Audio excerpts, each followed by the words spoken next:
नमस्कार, India news Uttar Pradesh Uttarakhand देख रहे हैं आप। साथ में हूं आपके कीर्ति कंसल और उत्तर प्रदेश विशेष की शुरुआत करते हैं। उत्तर प्रदेश में कोरोना संक्रमितों की संख्या में लगातार इजाफा हो रहा है। बीते 24 घंटे में प्रदेश में कोरोना के रिकॉर्ड 630 नए मामले सामने आए हैं। इसके साथ ही राज्य में कुल कोरोना संक्रमितों की संख्या 15,785 पर पहुंच गई है। वहीं राज्य में अब तक कोरोना से 488 लोगों की जान चली गई है। आज की बात करें तो कानपुर में 58 मरीज, सहारनपुर में 25, गाजीपुर में 17 मरीज, गोरखपुर में 10 मरीज, पीलीभीत में 11 मरीज और अमेठी में 9, शामली में 5 और जालौन में 3 मरीज मिले हैं। इसके साथ ही यूपी में कोरोना मरीजों की संख्या 15,785 हो चुकी है। कोरोना का कहर यूपी में लगातार बढ़ रहा है। कोरोना मरीजों की संख्या में लगातार इजाफा हो रहा है। सबसे ज्यादा आज मरीज कानपुर से पाए गए हैं।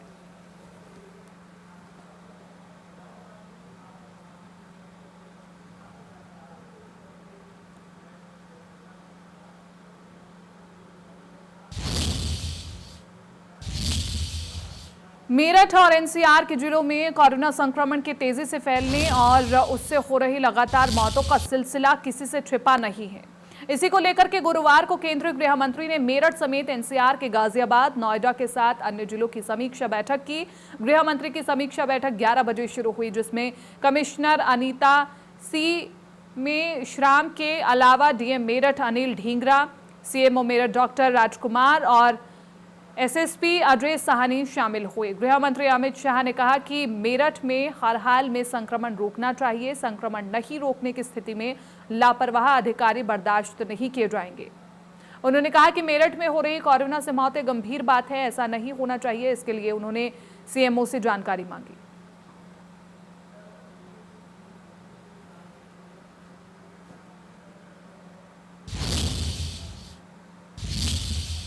ताज नगरी आगरा में कोरोना फिर से लोगों को डराने लगा है। आंकड़े 1100 के पार हो चुके हैं। हमारे संवाददाता ने इसका जायजा लिया। लगातार कोरोना पॉजिटिव की संख्या बढ़ती जा रही है। ये अस्थायी जेल बनाई गई थी। यहाँ पहले बंदी आते हैं, उसके बाद उनकी जांच कराने के बाद उन्हें ट्रांसफर यहाँ से किया जाता है। 103 कैदी इस समय इस जेल में बंद हैं। आपको बता दें कि 2 महिला जो बंदी थी वो यहाँ कोरोना पॉजिटिव निकली। अब उसके बाद लगातार यहाँ सैंपलिंग कराई जा रही है। आज 35 लोगों की सैंपलिंग कराई गई है, जिनकी रिपोर्ट आना बाकी है। Sanjay Singh, India news. कांग्रेस के प्रदेश अध्यक्ष अजय कुमार लल्लू के जेल से बाहर आने के बाद जिस तरह से सोशल डिस्टेंसिंग की धज्जियां उड़ाई गई, उसके बाद सियासत भी तेज हो गई है। सोशल डिस्टेंसिंग को लेकर के अजय लल्लू ने कहा कि सभी कार्यकर्ता इस मौके पर भावुक हो गए थे, जिस कारण सोशल डिस्टेंसिंग नहीं हो सकी। तो वहीं बीजेपी प्रवक्ता कुमार अशोक पांडे ने कहा कि कानून का पालन न करना कांग्रेस की पुरानी आदत है। तो वहीं सपा एमएलसी सुनील सिंह राजन ने कहा कि कांग्रेस से चूक हुई है, बीजेपी खुद इसका पालन नहीं करती। और एक पार्टी का कार्यकर्ता जेल से बाहर आ रहा था। निश्चित रूप से कार्यकर्ता अपने आप को रोक नहीं पाए और उस भावुक पल में सब एक दूसरे से गले मिलकर खुशियां मना रहे थे। मुझे लगता है कि वो एक भावुक पल में लोग हर चीज़ भूल जाते हैं। सबसे बड़ी चूक कांग्रेस की ये रही कि जैसे ही वो बाहर आए, उन लोगों ने, किसी भी कार्यकर्ता ने ना मास्क का प्रयोग किया और ना सोशल डिस्टेंसिंग को माना। इसके साथ ही उन्होंने उनको गोदी तक में उठाया और गोद में उठा करके उस हमें देखते रहे। देखिए, देश के संविधान में जो कानून बनाया जाता है, जो आज एक दूसरे की जान की रक्षा करने के लिए हम सब तत्पर हैं, प्रधानमंत्री बार बार हाथ जोड़ रहे हैं। ऐसे में कांग्रेस ने जानबूझ के, कांग्रेस कभी संविधान में विश्वास नहीं रखती। कांग्रेस का अपना कानून है, अपना संविधान है और उस पर वो काम करती है। आज ये देश, हम 5-5 दुश्मनों से अकेले लड़ रहे हैं। देखिए, सोशल डिस्टेंसिंग अगर उन्होंने नहीं रखी तो उनको रखना चाहिए था। लेकिन सवाल ये बनता है ना कि जब जो सरकार ये निर्देश दे रही है, उसी पार्टी का प्रदेश अध्यक्ष जब 100-200 लोगों को लेकर के पर्चा बांट रहा है, तो स्वतंत्र देव पर क्यों नहीं एफआईआर हुई? अगर स्वतंत्र देव पर योगी जी ने एफआईआर कर दी होती, अपने उन नेताओं पे एफआईआर कर दी होती जो पर्चा 200-200 लोगों को लेकर के बांट रहे हैं, सोशल डिस्टेंसिंग की ऐसी की तैसी कर रहे हैं, तो मुझे लगता है कि कांग्रेसी नेता जो उनके प्रदेश अध्यक्ष हैं वो भी सोशल डिस्टेंसिंग का ख्याल रखते। अब आप अयोध्या राम जन्मभूमि में रामलला के दर्शन हर रोज घर बैठे बैठे कर पाएंगे। राम जन्मभूमि तीर्थ क्षेत्र ट्रस्ट ने रामलीला के आधिकारिक वेबसाइट लॉन्च कर दी है। वेबसाइट के जरिए अब सोशल मीडिया पर भी रामलला के दर्शन हो सकेंगे और उनकी आरती में भक्त शामिल हो पाएंगे। देश के पर्यटन मंत्री नीलकंठ तिवारी ने इस वेबसाइट को लॉन्च किया है। हमारे संवाददाता की रिपोर्ट देखिए। अयोध्या में राम जन्मभूमि तीर्थ क्षेत्र ट्रस्ट ने अपनी आधिकारिक वेबसाइट लॉन्च कर दी है। इस वेबसाइट के ज़रिए आप राम मंदिर से जुड़े सारे अपडेट्स देख सकेंगे। यही नहीं, अयोध्या के जितने भी पौराणिक मंदिर हैं, उनकी महत्ता, उनकी विशेषता, इन सारी संबंध में आप सारी जानकारी जुटा सकेंगे। और अगर आप अयोध्या धर्म नगरी आना चाहते हैं तो अयोध्या आने पे आपको साधन क्या क्या मिलेंगे, या फिर उस स्थान पर पहुंचने के लिए रास्ते क्या होंगे, या फिर ठहरने के लिए होटल्स क्या क्या हैं, ये सारी जानकारी इस वेबसाइट में दर्ज कराई गई है।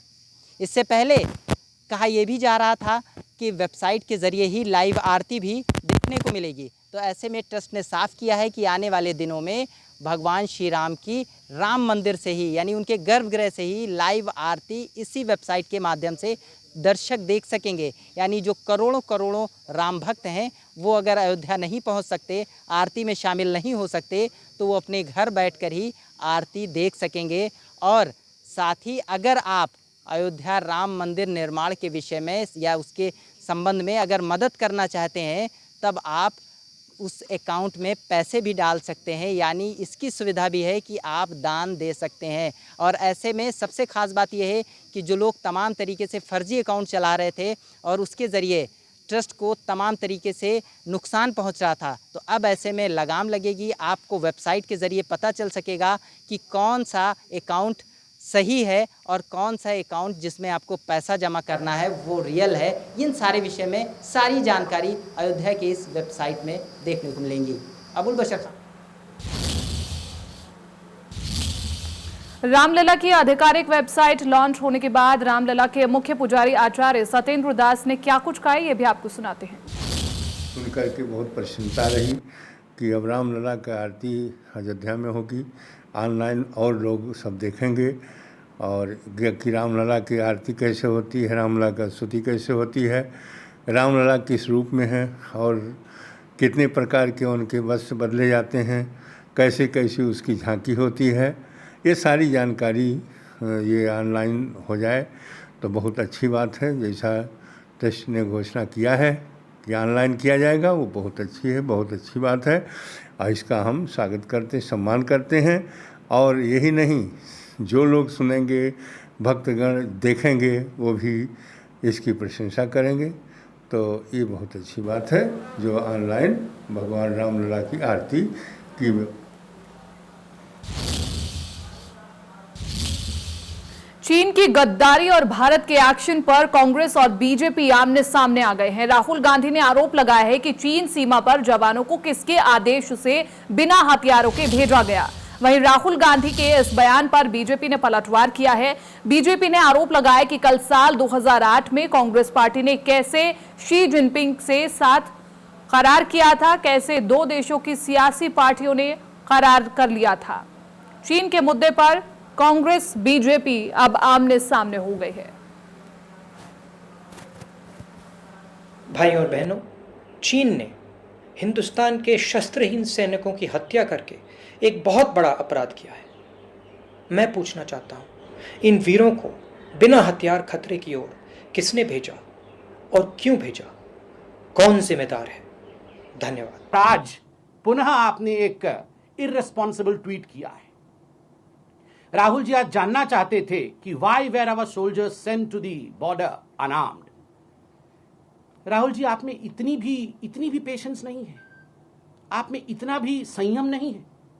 आज 18 तारीख है ना, कल 19 तारीख है ना, ऑल पार्टी मीटिंग कल प्रधानमंत्री ने बुलाया है ना, इतना भी संयम, तृण मात्र का भी आप में संयम नहीं है। आप इस प्रकार के भद्दे सवाल एक ओपन प्लेटफॉर्म पे पूछ रहे हैं।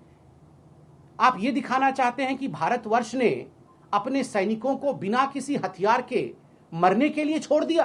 ये किस प्रकार का बयान है राहुल गांधी जी? राहुल गांधी जी, आप अगर पढ़े लिखे नहीं हैं, आपके पास जानकारी नहीं है, तो जानकारी लीजिए। घर में बैठ के लॉकडाउन का इस्तेमाल करते हुए कुछ किताबें पढ़नी चाहिए थी।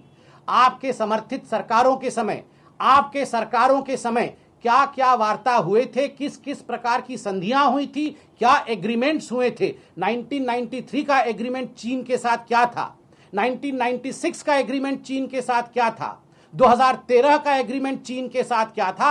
आपके पास अगर ये बेसिक नॉलेज नहीं है, I am sorry to say Rahul Gandhi ji, you are the most irresponsible politician that India has yet seen. आपको ये सब पढ़। गोरखपुर से शास्त्री चौराहे पर चाइना के सामानों को जलाकर के जहां उसका बहिष्कार किया गया, वहीं चीन के राष्ट्रपति का पोस्टर और झंडा जलाकर के विरोध प्रदर्शन किया गया। इंडिया न्यूज संवाददाता सुशील कुमार ने प्रदर्शन का जायजा लिया।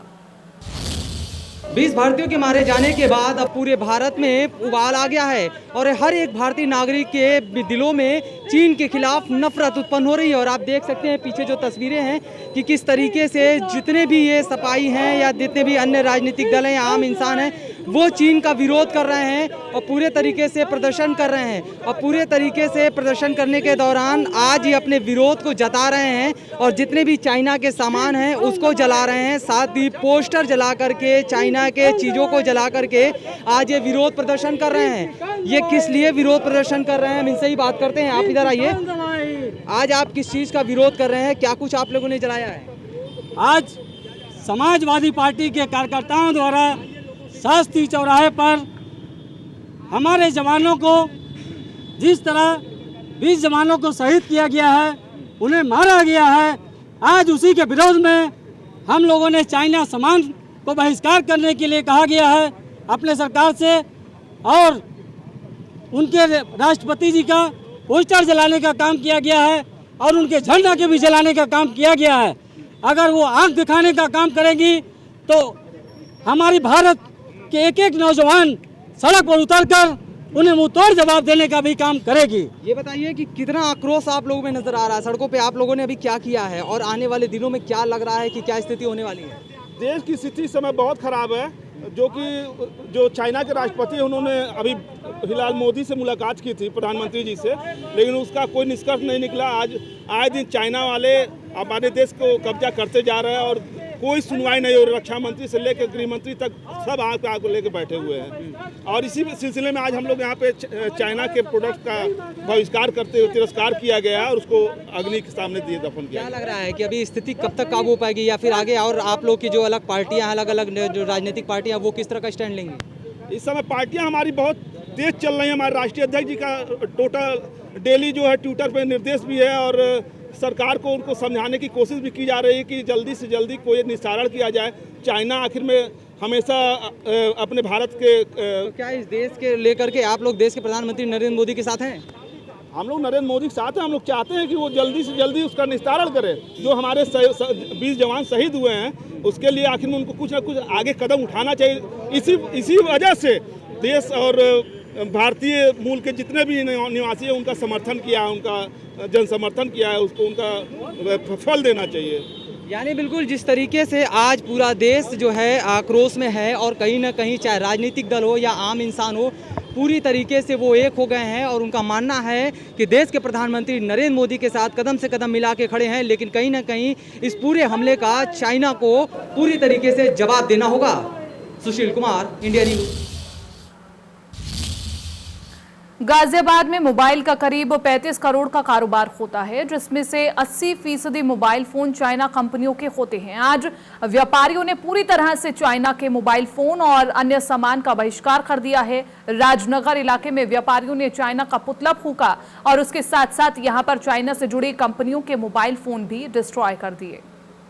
भर में चाइना का विरोध हो रहा है। मैं इस समय गाजियाबाद में मौजूद हूं और मेरे पीछे आप ये जो देख रहे हैं, यहाँ पर देखिए चाइना का पुतला फूंका गया है। चाइना मुर्दाबाद के नारे यहाँ पर लगाए जा रहे हैं और व्यापारियों ने यहाँ पर जो चाइना कंपनी के मोबाइल फोन्स हैं उनको भी यहाँ डिस्ट्रॉय किया है और इसी आग में उन मोबाइल फोन्स को जला दिया है। आप देखिए किस तरह से जो पुतला है उस पर चप्पलें बरसाई जा रही हैं और आप वहाँ देख सकते हैं कि जो मटेरियल है ये चाइना का सामान है उसे यहाँ पर जला दिया गया है। गाजियाबाद की अगर बात करें तो यहाँ हमें व्यापारियों ने बताया कि 35 करोड़ रुपए का मोबाइल का कारोबार होता है, जिसमें से 80% चाइना का मोबाइल फोन बिकता है और पूरे सामान का, पूरे मोबाइल फोन्स का वो बहिष्कार कर रहे हैं और यहाँ आप नारेबाजी सुन सकते हैं। इस तरफ मैं दिखाऊं तो यहाँ पुलिसकर्मी जो हैं वो मौजूद हैं। सोशल डिस्टेंसिंग के नियमों का पालन करते हुए व्यापारियों ने ये जो प्रोटेस्ट है वो किया है। क्या आपकी मांग है?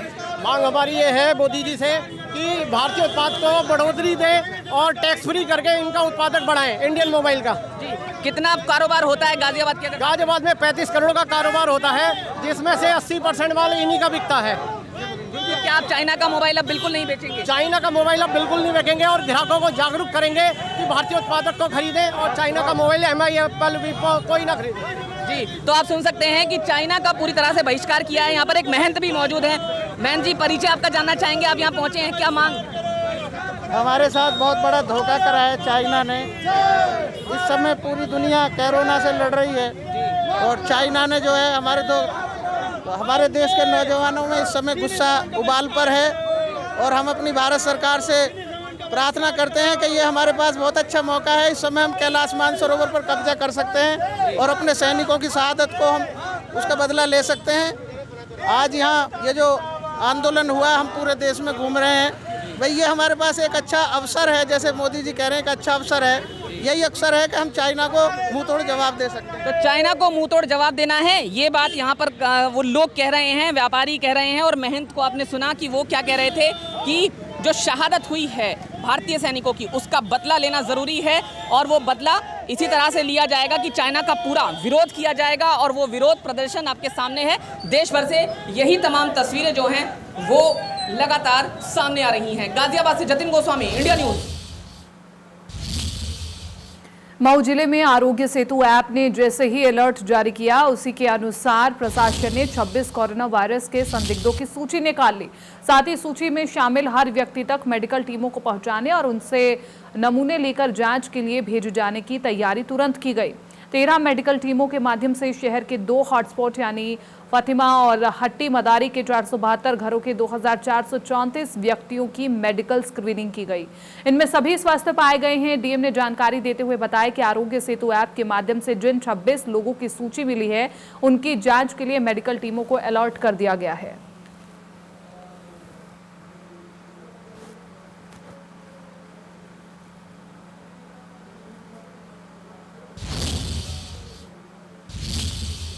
मोबाइल गेम पबजी बच्चों को ही नहीं बल्कि युवाओं को भी अपना शिकार बना रही है।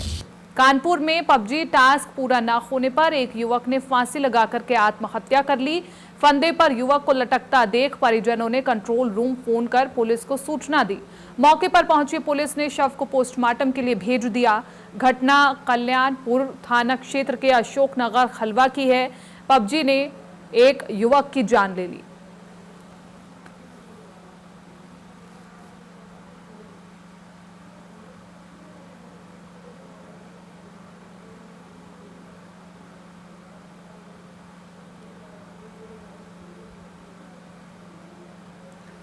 तो कानपुर से ये खबर आप तक हम पहुंचा रहे हैं, जहां पर पबजी टास्क पूरा न होने पर एक युवक ने सुसाइड कर लिया। आपको बता दें कि पबजी गेम में पहले बच्चे लगे रहते थे, लेकिन अब युवाओं को भी इसने अपनी लत में रगड़ लिया है और जिसकी वजह से ये एक तस्वीर सामने आई है कानपुर से। रामपुर में कोसी नदी पर लालपुर में बना अस्थायी पुल तोड़ दिया गया है। इसके साथ ही टांडा समेत 100 गांव का जिला मुख्यालय से सीधा संपर्क कट गया है। लोग जान जोखिम में डालकर के नदी पार कर रहे हैं और महिलाओं और बच्चों को भी दिक्कतों का सामना करना पड़ रहा है। तस्वीरों में अब आपको हम दिखाएंगे कि कैसे लोग गाड़ी घोड़ों पर सवार होकर के नदी पार कर रहे हैं। अस्थायी पुल टूटने से लगभग 5 लाख की आबादी का आवागमन प्रभावित हो रहा है। अब उन्हें जिला मुख्यालय पर पहुंचने के लिए मुरादाबाद होकर के आना होगा और लगभग 40 किलोमीटर का अतिरिक्त सफर तय करना पड़ेगा। दरअसल मानसून से पहले ही अस्थायी पुल को हटा दिया जाता है। 2016 में सपा शासनकाल में जर्जर पुल तोड़ करके नए पुल का निर्माण शुरू किया गया था। हालांकि पुराने पुल से हल्के वाहन गुजर रहे थे। ये पूरी रिपोर्ट देखिए आप। कोसी नदी में कोई अप्रिय घटना किसी शख्स के साथ ना घट सके, इसको लेकर हर साल की तरह इस साल भी प्रशासन ने अस्थायी पुल को हटा लिया है। स्थानीय लोग काफ़ी परेशान हैं। सैकड़ों गांव के बाशिंदों का संपर्क अब मुख्यालय से कट गया है, जो पूरे बरसात के मौसम तक रहेगा। उसके बाद प्रशासन उसी अस्थायी पुल को दोबारा से निर्माण कराएगा। दरअसल समाजवादी पार्टी में कैबिनेट मिनिस्टर रहे मोहम्मद आजम खान ने स्वार टांडा विधायक को जोड़ने वाले एक बड़े पुराने पुल को तोड़कर नए पुल की स्थापना की थी और काफ़ी हद तक काम भी हो चुका है। लेकिन सरकार बदल जाने के बाद योगी सरकार ने उस पुल पर कोई बड़ा काम नहीं किया, जिसको लेकर पुल का काम अधूरा पड़ा हुआ है। पूर्व सांसद जयप्रदा से लेकर बेगम नूर बानो साहिबा, उनके बेटे स्वार टांडा विधायक काजिम अली खान समेत कई बड़े नेताओं ने, खुद आजम खान को भी वहां पर प्रदर्शन करना पड़ गया। लेकिन योगी सरकार ने उस पुल को बनवाना अभी उचित नहीं समझा। वहां पर काम रुका हुआ है, जिसको लेकर स्थानीय लोग काफ़ी परेशान हैं और उनकी परेशानियों को लेकर अभी कोई सुनने वाला नहीं है। यही वजह है कि लोग अपनी जान को जोखिम में डालकर इस पार से उस पार जा रहे हैं। तमाम सारे लोगों की जान भी पानी में डूबकर कई साल पहले से होती चली आई हैं, लेकिन इस साल ना हो उसको लेकर प्रशासन काफ़ी गंभीर है। वहाँ पर आदेश लगा दिए हैं जिलाधिकारी कि कोई इस पार से उस पार ना जाए, लेकिन पुलिस वहाँ पर तैनात नहीं है। शायद अगर पुलिस वहाँ पर तैनात होती तो छोटे छोटे मासूम बच्चे पानी में आनंद ले रहे थे। तमाम सारे लोग तमाम सारी सवारियों की जान को जोखिम में डालकर बैलगाड़ी और घोड़े तांगे से इस पार से उस पार पहुंचा रहे थे, क्योंकि कोई भी अगर हादसा होता है तो कह के नहीं होता है, अचानक से होता है। जिलाधिकारी साहब का आदेश लगा हुआ है, लेकिन उसको फॉलो कराने के लिए अभी कोई बड़े स्तर पर कवायद नहीं हुई। इंडिया न्यूज़ के लिए ओमपाल सिंह, राजपूत, रामपुर। फिलहाल उत्तर प्रदेश विशेष में इतना ही। आप बन रही हैं इंडिया न्यूज़ उत्तर प्रदेश उत्तराखंड के साथ।